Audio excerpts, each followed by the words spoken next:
The romantic appeal of Perugia is obvious. This Umbrian hill town is a magnet for tourists and for university students from around the world who come to learn Italian. But for 3 of those students, Perugia became a nightmare.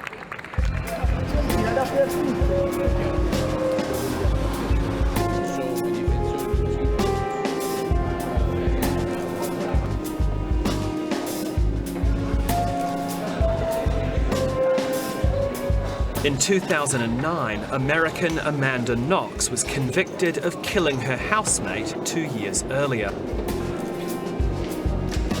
Also convicted was Italian Raffaella Sollecito, her then boyfriend. The victim, English student Meredith Kercher.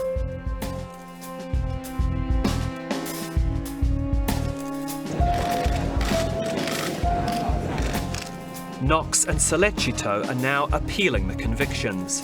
Their supporters are convinced they're innocent. And as the appeal draws to a close, the prosecution's case is looking increasingly shaky.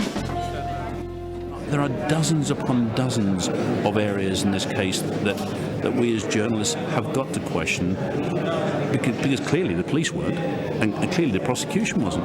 Why is it that if you're a young woman who's had sex with 7 people in her whole life, why is that used as evidence that you could be a murderer? Allora, il problema è questo, che doveva, e ripeto questo verbo, doveva essere trovato un colpevole a tutti i costi.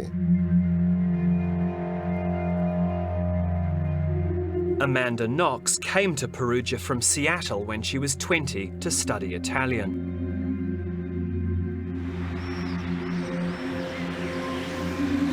This is where she lived, and where her housemate Meredith Kercher had her throat slashed in November 2007.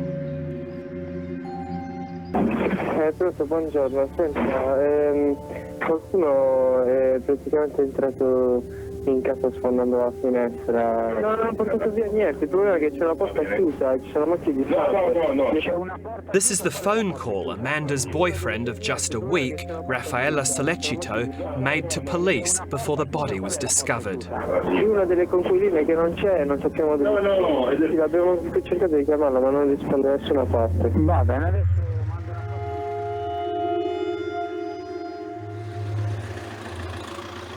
As police examined the crime scene, a TV camera caught Raffaella kissing and comforting Amanda. Meredith's friends found their behaviour strangely detached, and police also became suspicious. During a late-night interrogation 4 days after the murder, Amanda confessed to being involved. She later retracted her confession, but the damage had been done. A 20-year-old American woman, a college student, is being held in Italy for the murder of her roommate there. This is a story that should come with a health warning. It's ugly. It's a murder that's still full of mystery. News of Amanda and Raffaella's arrest triggered an international media frenzy. Amanda had implicated another man in the murder, the owner of a bar where she worked part-time, Patrick Lumumba.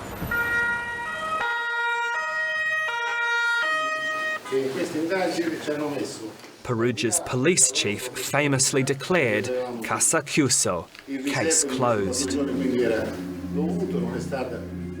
Police said the murder was the result of a drug and alcohol-fueled sex game gone wrong. When journalists saw the arrest warrant, they were transfixed.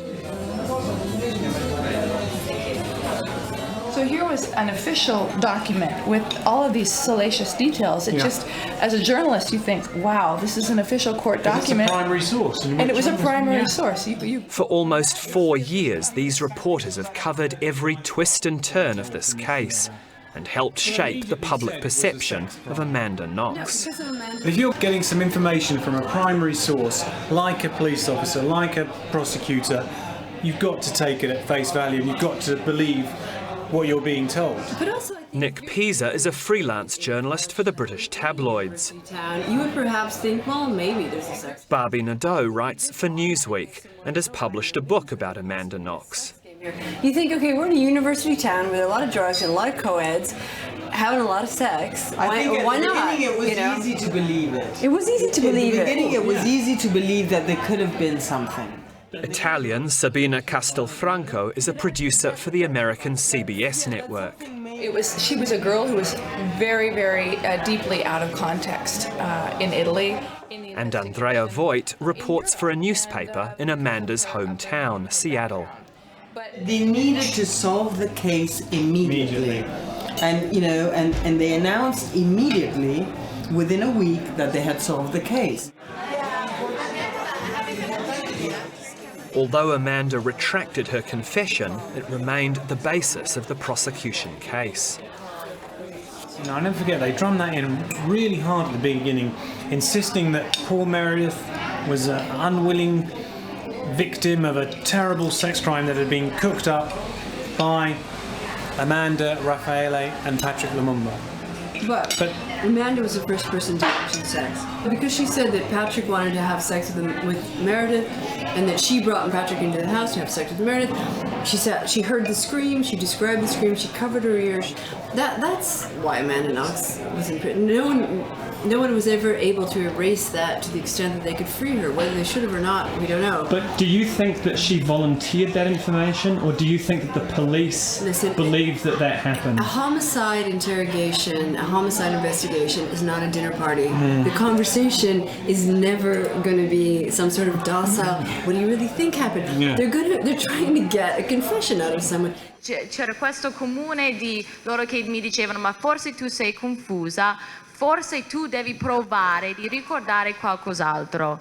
During her first trial, speaking an Italian that she'd perfected in prison, Amanda accused police of assaulting her during the long interrogation. Quindi io stavo là, proprio pensando, ma che cosa ho dimenticato? Ho dimenticato qualcosa.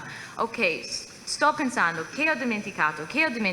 Loro, dai, ricordi, boom, sulla testa, ricordati, io, mamma mia, e poi boom, ricordi. Of all the people who could not handle this type of interrogation, of the friends, it would be Amanda, because she's the most trusting of all of us.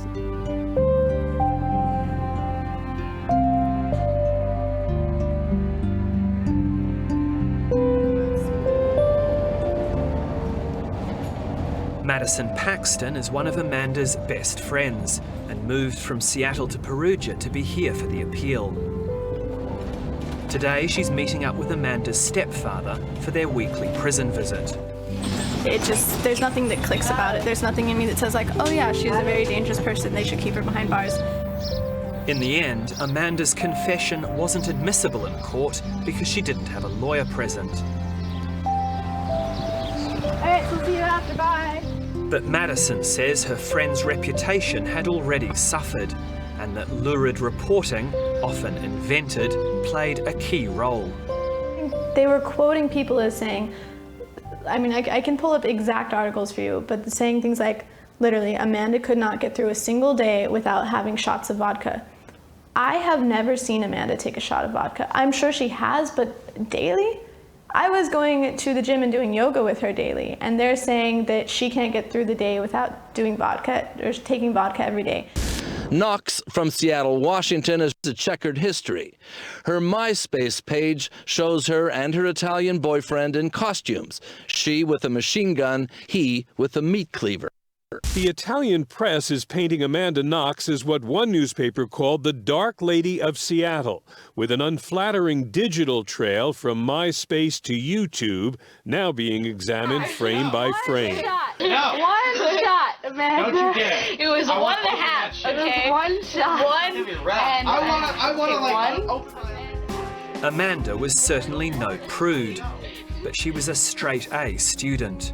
Her friends don't believe that 2 months in Italy could have turned her into the she-devil or Luciferina that she was described as in court. Is that what people do? They go to another country and they're like, you know what I haven't tried? Murder and rape. That's on my bucket list. I mean, it was just absurd. It was so hard to take this seriously, and it was so hard to respect the process because it was absolutely insane. Okay. Dove sei, Vincenzo? Patrick. The process started unraveling just days after Amanda's arrest. Sì, ringrazio molto Dio, sì, che mi ha aiutato a tornare a casa. E sono contento di tornare a casa. The man she'd accused of murder, Patrick Lumumba, had a watertight alibi and was released by police after spending 2 weeks in prison. Che cosa dici di Amanda? Che cosa dici di Amanda? The police had another problem.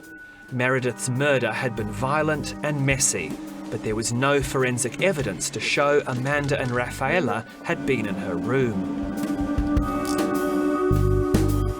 They discovered that these bloody fingerprints, along with DNA, belonged to this man, Rudy Gaday, a small-time drug dealer and burglar who'd fled to Germany 2 days after the murder.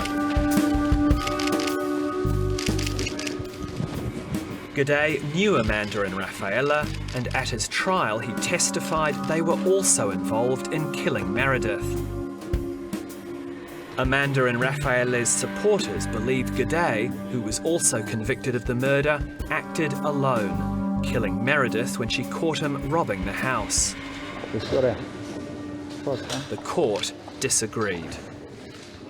Most of the jurors and judges who have looked at this case are convinced that Raffaella and Rudy and Amanda were all present. They don't know how it went down. They don't know exactly who put the knife in or what, but the confessions and all of the evidence put together has convinced multiple judges and jurors that the three were involved. Visti gli articoli 533, 535 Codice Procedura Penale, dichiara Knox, Amanda, Marie e sollecito Raffaele colpevoli dei reati loro ascritti, li condanna alla pena di anni 26 di reclusione la Knox e alla pena di anni 25 il sollecito.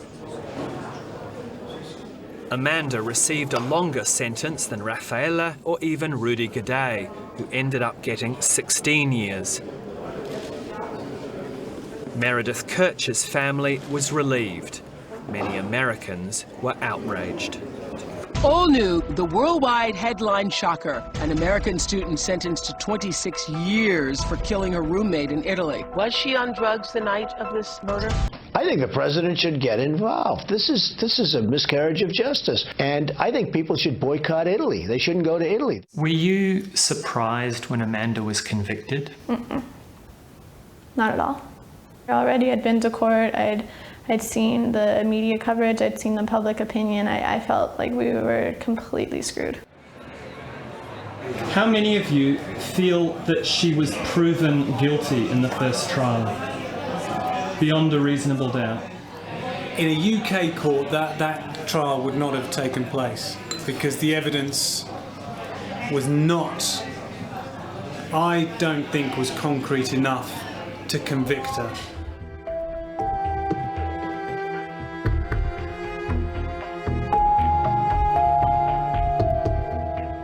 The prosecution had claimed that Raffaella's DNA was found on Meredith's severed bra clasp, and that her DNA was found on a knife at Raffaella's house.